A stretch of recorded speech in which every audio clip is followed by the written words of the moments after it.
हम राम और हिंदू धर्म का विरोध नहीं करने आए हैं। हम विरोध कर रहे हैं कि जो प्रधानमंत्री को सीखना चाहिए रामायण से, प्रभु श्री राम से।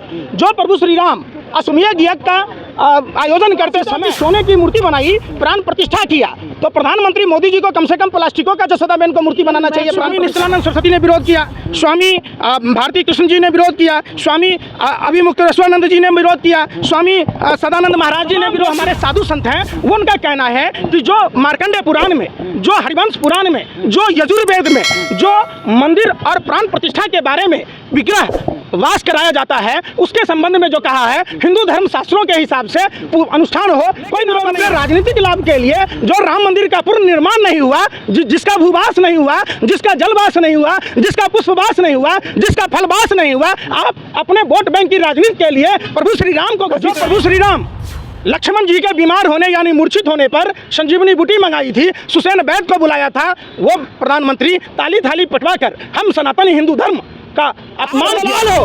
आप हलवागिरी कर रहे हैं। आपको सुनो, आपने यजुर्वेद पढ़ा है? अरे भैया अरे सुनो, एक कलम पत्रकार को पत्रकारिता करनी चाहिए। आप आतंकवादियों से गए गुजरे हो, आप सनातन हिंदू धर्म का अपमान मत करो। सनातन हिंदू धर्म का अपमान नहीं सहेगा हिंदू। करते करते आप लोग राम का विरोध करने लगे। अरे यार, मंदिर का विरोध करने लगे। राम का विरोध पार कराने वाले केवट समुदाय की विधवा बहू लक्ष्मी देवी के साथ देश के प्रधानमंत्री नरेंद्र मोदी जी ने फ्रॉड की, राजनीतिक फायदा लिया, तमाम टीवी में, अखबारों में, ऑनलाइन मीडिया में, सोशल मीडिया में विज्ञापन दिया, लेकिन उस लक्ष्मी देवी को आज तक मकान नहीं दिलाया। एक केवट समुदाय की विधवा बहू लक्ष्मी देवी को मकान दिलाने की औकात नहीं रखता है, वो प्रभु श्री राम को मकान क्या दिया? देखो ये अनभक्त है, भागा, देखो बदुम दबा के भागा, ये अनभक्त है, ये ऐसा ही है। पंकज जी, पूरे देश में विरोध हो रहा है कि कांग्रेस पार्टी ने जो है निमंत्रण को स्वीकार नहीं किया है, इसलिए लोग कह रहे हैं कि हिंदू ऐसी नहीं है कांग्रेस पार्टी। ये स्वामी सदानंद सरस्वती जी की चिट्ठी है। अब देखो ये चिट्ठी की कॉपी उन्होंने भेजी है द्वारिकाधीश से, जो उनके निजी सचिव हैं, वो क्या कह रहे हैं? देखो, हम कोई धर्म का विरोध नहीं कर रहे हैं। उन्होंने साफ साफ लिखा है चिट्ठी में कि शास्त्रानुसार धर्म शास्त्रों की मर्यादा का पालन करते हुए विधिवत राम मंदिर का उद्घाटन होना चाहिए, इसका विरोध है। हम राम और हिंदू धर्म का विरोध नहीं करने आए हैं। हम विरोध कर रहे हैं कि जो प्रधानमंत्री को सीखना चाहिए रामायण से, प्रभु श्री राम से। जो प्रभु श्री राम अश्वमेध यज्ञ का आयोजन करते समय माँ सीता की सोने की मूर्ति बनाई, प्राण प्रतिष्ठा किया, तो प्रधानमंत्री मोदी जी को कम से कम प्लास्टिकों का जसोदाबेन को मूर्ति बनाना चाहिए, प्राण प्रतिष्ठा करना चाहिए। आटे का विरोध कर रहे हैं। अरे भाई, आप मैसेज देखो, आप दिन को रात कह दो, ये आप कलम वाले गुंडे हो, ये आप मीडिया का दिमाग का उपज है। जो निश्चलानंद सरस्वती ने कहा, आप उस पर नहीं जाएंगे। वो हमारे सबसे बड़े आराध्य हैं, जो हमारे सबसे बड़े धर्मगुरु हैं, तो आप उनकी बात पर नहीं जा रहे। आप एक बात बताइए, इतने तमाम जो हमारे शंकराचार्य हैं वो सब विरोध कर रहे, तो आप उन पर क्यों नहीं जा रहे? आप बताइए, आप उनकी बातों को क्यों नहीं सुन रहे?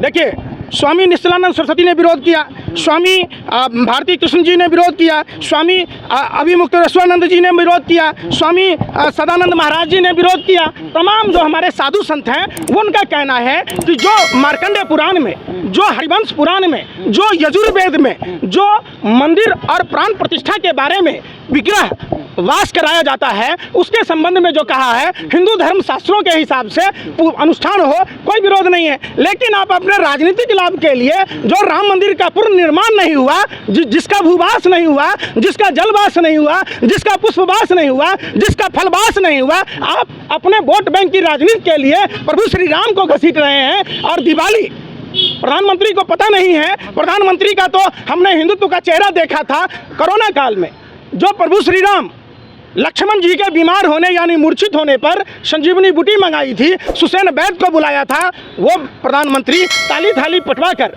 हम सनातनी हिंदू धर्म का अपमान किया था, कलंकित किया था। हमारे प्रभु श्री राम कहते हैं, हमारे आराध्य प्रभु श्री राम कहते हैं कि आप जब बीमार हो तो आपको दवाई और डॉक्टर की जरूरत है, आपको संजीवनी और सुसैन वैद्य की जरूरत है। अब तो कह रहे हैं कि मंदिर में सारा इलाज हो जाएगा, अमित देवगन, देखिए बीमारी नहीं होगा। देखिए, गुल्लू को यह पता ही नहीं है कि अगर इस तरीके की बात अगर बोली जाती है तो निश्चित तौर पर हिंदू धर्म का अपमान है।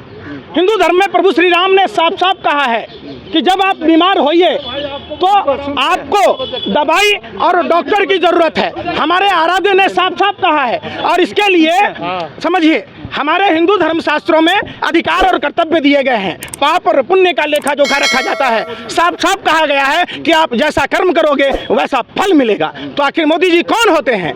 मोदी जी धर्मशास्त्रों का हमारे अच्छा, आपके पापा ने राम मंदिर बना दी, अपने जसोदा बहन के लिए तो कुछ नहीं बनाया है? एक बार बताओ, जो प्रभु श्री राम हम सबके आराध्य हैं, जो प्रभु श्री राम हम सबको सब कुछ देते हैं, उस प्रभु श्री राम को कौन देगा? और दूसरी बात, आप अगर कोई भी आदमी अगर ये कहता है तो वो सुप्रीम कोर्ट का अपमान करता है। सुप्रीम कोर्ट के 5 जजों ने फैसला दिया था, सम्मानित पूजनीय और जजों ने 5 जजों के फैसले, जजों ने, पीठ ने फैसला सुनाया। देश का हिंदू और मुसलमान, जैन, बौद्ध, सिख, ईसाई सब ने मिलकर तहे दिल से सनातन हिंदू धर्म की आस्था का सवाल पर सबने सहयोग किया। कांग्रेस क्यों नहीं जा रही है? कांग्रेस क्यों नहीं जा रही है? कांग्रेस क्यों नहीं जा रही है? अरे सुनो, आपके पापा के घोषणा पत्र में हर सांसद को 5 गांव आदर्श बनाना था, तो बनारस में 50 गांव आदर्श है क्या? 100 स्मार्ट सिटी बनाने का घोषणा पत्र में था।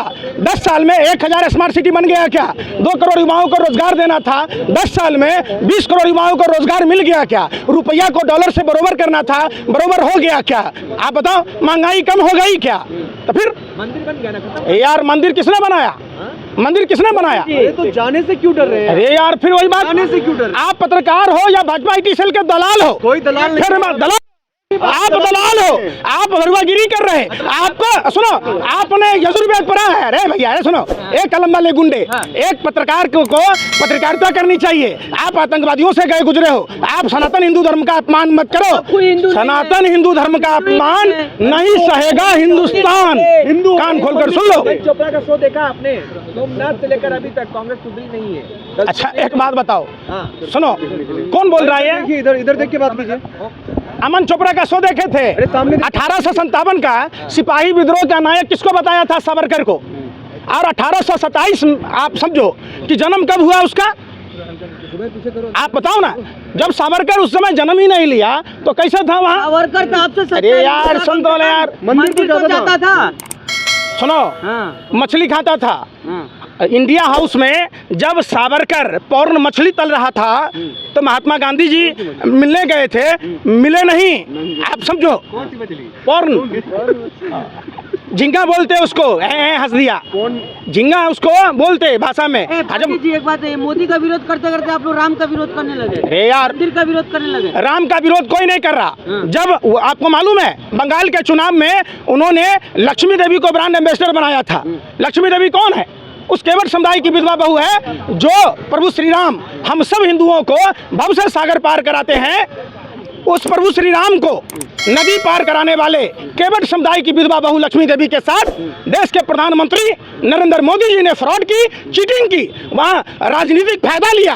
तमाम टीवी में, अखबारों में, ऑनलाइन मीडिया में, सोशल मीडिया में विज्ञापन दिया, लेकिन उस लक्ष्मी देवी को आज तक मकान नहीं दिलाया गया। जो आदमी एक केवट समुदाय की विधवा बहू लक्ष्मी देवी को मकान दिलाने की औकात नहीं रखता है, वो प्रभु श्री राम को मकान क्या दिलाएगा? कह रही है कि जो हिंदू असली, अरे यार सुन रहा यार, भाजपा सुनो, भाजपा कर रही है हमने प्रभु श्री राम को लाया। सुनो, प्रभु श्री राम कई पीढ़ी ऊपर है। आप अपने बाप को नहीं ला सकते तो प्रभु श्री राम को ले आओगे? भाजपा का नेता बापजाट है, बाप से बड़ा है, बाप को कैसे ला सकता है कोई? प्रभु श्री राम हम सबके आराध्य हैं, समझो, ये समझो। ये देखो, ये अंधभक्त है, भागा, देखो दुम दबा के भागा, ये अंधभक्त है। ये ऐसा ही एक अंधभक्त था। अरे सुनो, एक सुनो, अरे सोशल मीडिया में देखा होगा, एक अंधभक्त था जो कहा कि मोदी जी अगर मेरी माँ के साथ सुहागरात मना लेते तो हमारा किस्मत खुल जाता। ये वैसे अंधभक्त है, ये ऐसे अंधभक्त है। अर्ज किया तबाह होकर तबाही नहीं दिखती, ये तो अंधभक्ति है साहब, इसकी कोई दवाई नहीं बिकती। ये अपने घर पर सुन, अरे सुन पहले, अरे सुन, ये अपने घर पर एक दिन बोला, सुनो मोदी आएगा, सुनो, एक बार ये अपने घर पर बोला बीवी के पास आएगा तो मोदी, इसकी लुआई इतना मारी कि देखो दोनों गाल इसके सुझा दिए देवीलाल की तरह, देखो कुत्ते की तरह। तो यही हाल है, ये घर पर भी बोला था अपनी लुआई के पास आएगा तो मोदी, तो इसकी लुआई ने इसको बहुत मार मारा कि ये कमीने, हमारा पति तू है, मोदी कैसे आएगा? तो देखो यही फुला हुआ गाल है इसके। तो इसलिए जय हिंद, जय भारत, जय भीम, जय